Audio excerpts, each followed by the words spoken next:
our ultimate goal is to have all of our children move on and live independently. So of course with Brian, as with everything, there's a little extra work to all of that.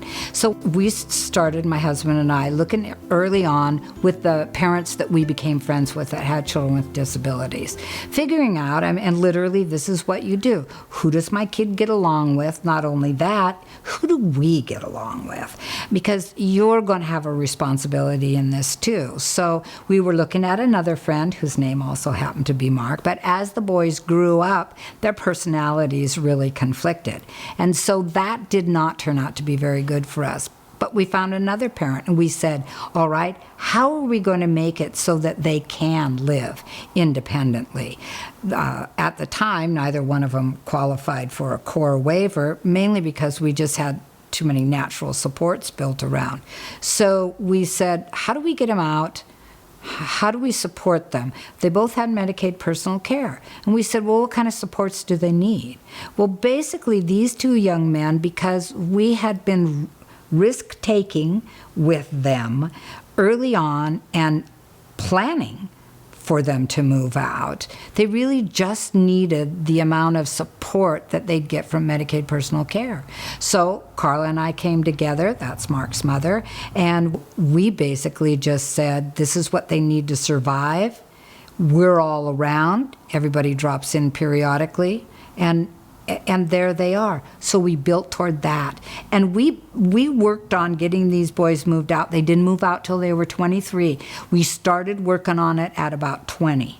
I mean, the real push for it, and really working on the skills that would get them out, having them show to us that they had acquired the skills necessary to leave the house.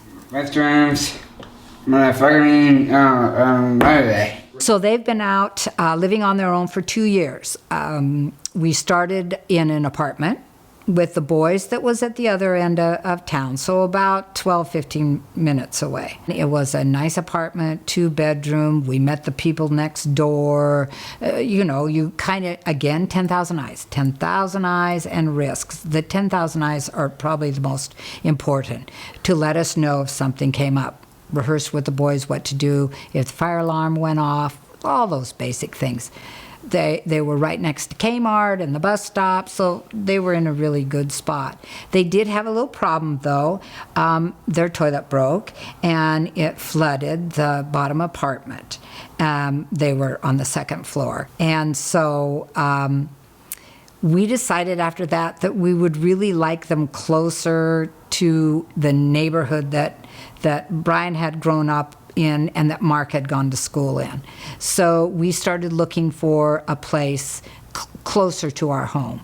About 3 months after the flooding, we found a duplex just up the street. It's about a block and a half from me. It's about half a mile from Carla's sister, and her other son lives about a mile away. So, and my 2 boys also live within 2 or 3 blocks of the house. So we have the boys centrally located with all their natural supports, actually within walking distance.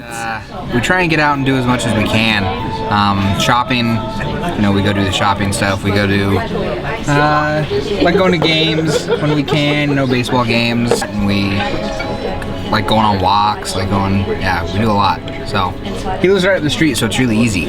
I expect that he will work and live and enjoy his community for the rest of his life and be very, very happy doing it.